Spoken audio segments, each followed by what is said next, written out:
अस्सलाम वालेकुम साथियों, आप तमाम दोस्तों का एक बार फिर से स्वागत है हमारे इस चैनल में।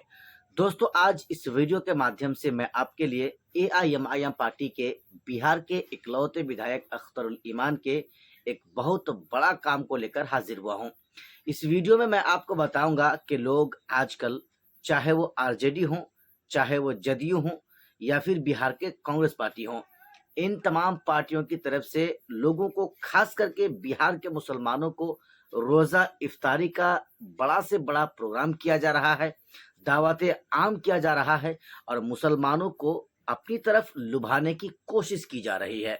क्योंकि इसी साल अ, पिछले या अगले 5 से 6 महीने में आप देखेंगे कि बिहार में विधानसभा का चुनाव होना है और उसी को लेकर के रमजानुल मुबारक के महीने में ये जो बड़े-बड़े इफ्तारी का जो प्रोग्राम किया जा रहा है, बड़ी-बड़ी पार्टियों की तरफ से, नेताओं की तरफ से, दोस्तों उनके पीछे कहीं न कहीं इनका एक राज छुपा हुआ है।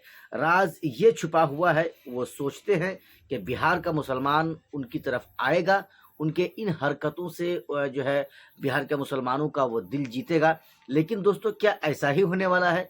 क्या ऐसा ही होगा? क्या रोजे के इफ्तारी की दावत से ही क्या बिहार का मुसलमान भूल जाएगा कि उनके साथ जो कुछ भी बिहार में इससे पहले बाकी पार्टियों की तरफ से किया गया है?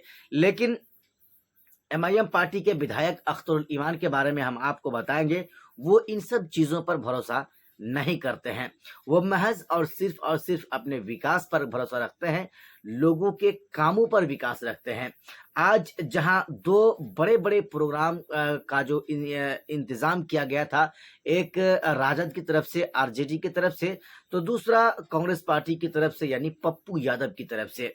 लेकिन अख्तरुल ईमान साहब ने आज जो कुछ भी किया, तो ये अगर मैं आपको बताऊं तो आप भी समझेंगे और ये वाक़ातन आप समझ ही जाएंगे कि इन लोगों को इन सब बातों पर विश्वास नहीं है, महज विकास के नाम पर या विकास पर इनको भरोसा है।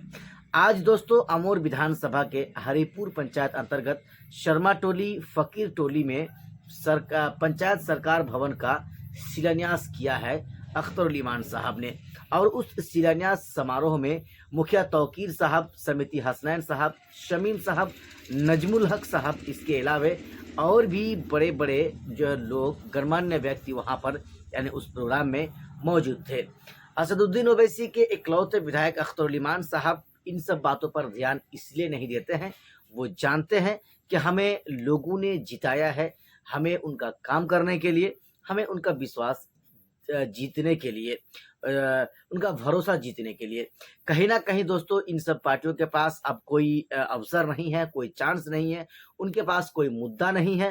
तो ये जो रमजानुल मुबारक का महीना चल रहा है, तो कहीं ना कहीं इफ्तारी का बड़े बड़े प्रोग्राम का जो है इनेकाद करके ये चाहते हैं कि बिहार के मुसलमानों का दिल ये जीत लेंगे। लेकिन अगर मैं आपको बताऊं, 2020 में जिस तरह से असदुद्दीन ओवैसी का जो चाहने वाले थे, जितने लोगों की जो तादाद थी, वो और ज्यादा बढ़ता जा रहा है। अख्तरुल ईमान साहब के बारे में अगर हम आपको बताएं तो वो तो अमोर विधानसभा से वर्तमान में विधायक है, लेकिन 2025 में वो कहां से विधानसभा का चुनाव लड़ेंगे ये अभी क्लियर नहीं हो पा रहा है। दोस्तों, अगर मैं आपको बताऊं, अमोर विधानसभा का 2 ऐसा पुल था जो बनते बनते रह गया था और पिछले 12 सालों से लटका हुआ था। यानी उनका आधा काम तो हुआ था, लेकिन आधा काम रुक सा गया था। आप जानते हैं, जिन पुल को लेकर के, जिन विकास के काम को लेकर के असदुद्दीन ओवैसी खुद आए थे और खाड़ी और रसीली घाट की नदी में को खुद जो है वो चल कर दिखाए थे। उसके बाद से वो दोनों यानी खाड़ी और रसीली पुल का शिलान्यास दूसरी मर्तबा हुआ है और तकरीबन उन दोनों पुलों में काम जोरों शोर के साथ चल रहा है। लेकिन दोस्तों, अगर मैं आपको बताऊं, ये अमोर विधानसभा के लोगों के लिए सबसे बड़ा मसला था, सबसे बड़ा मुद्दा था और इस मुद्दा को ओवैसी के विधायक अख्तरुल ईमान ने हल कर दिखाया, उनके मंसूबों को पूरा कर दिखाया। लेकिन दोस्तों, क्या वहीं से वो चुनाव लड़ेंगे? हालांकि इस बात की कोई औपचारिक घोषणा अब तक नहीं हुआ है। लेकिन कई सीटें हैं बिहार, किशनगंज जिले में अगर मैं आपको बताऊं तो ठाकुरगंज विधानसभा, किशनगंज विधानसभा, बहादुरगंज, कोचाधामन, इन तमाम विधानसभाओं में ठाकुरगंज विधानसभा में ऑल इंडिया मजलिस इत्तेहादुल मुस्लिमीन पार्टी का विधायक तो नहीं है, लेकिन इसके अलावा जितनी जगहों पर, चाहे वो बहादुरगंज हो या कोचाधामन हो, इन जो है विधानसभाओं में एमआईएम पार्टी के विधायक तो बने थे, लेकिन वो एमआईएम पार्टी में नहीं रहकर वो आरजेडी पार्टी में जाकर शामिल हो गए थे। अब सोचने वाली बात ये होगी, देखने वाली बात ये होगी कि इस बार 2025 में जो विधानसभा का चुनाव होने वाला है, उसमें बिहार का मुसलमान किसके साथ जा रहा है? क्या बिहार का मुसलमान तेजस्वी प्रसाद यादव के साथ जाएगा, या फिर बिहार का मुसलमान कांग्रेस पार्टी के राहुल गांधी, सोनिया गांधी के पास जाएगा? ये दोनों ऐसी पार्टियां हैं, चाहे वो आईएनसी हो, इंडियन नेशनल कांग्रेस पार्टी हो, या फिर राजद हो, आरजेडी पार्टी हो। इन दोनों पार्टियों ने मुसलमानों को बिहार के अंदर खास करके इस्तेमाल करने का काम किया। जब जब चुनाव की बारी आई, जब जब वोट की बारी आई, तब तब इन लोगों ने मुसलमानों को अपने पास बुलाया, मुसलमानों को अपने साथ बैठने की जगह दी, मुसलमानों को बहलाया, फुसलाया, सहलाया, और इनसे वोट लेने के बाद जब इनका मकसद पूरा हो गया, जब ये अपनी नीयत में कामयाबी इनको मिल जाती है, तो फिर ये मुसलमानों को अपनी नज़रों के सामने से इतनी दूर ले जाकर फेंक देते हैं या हटा देते हैं, जिससे कि फिर वहां से मुसलमान उठकर इन लोगों के पास आ ना सके। कहीं ना कहीं दोस्तों, बिहार के मुसलमानों को इन सारी बातों पर ध्यान रखना है। इन सारी बातों पर ध्यान रखकर ही उनको अगले 5 साल के लिए विधायक बनाना है, सरकार बनाना है।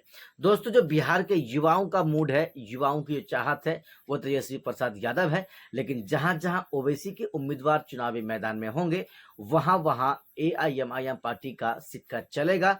एमआईएम पार्टी का बल्ले बल्ले वहां पर होगा, क्योंकि 2020 में जितना क्रेज था, जितना लोकप्रियता ओवैसी का था, 2025 में उससे ज्यादा कहीं बढ़ चुका है, और लोग एमआईएम पार्टी की तरफ बढ़ रहे हैं।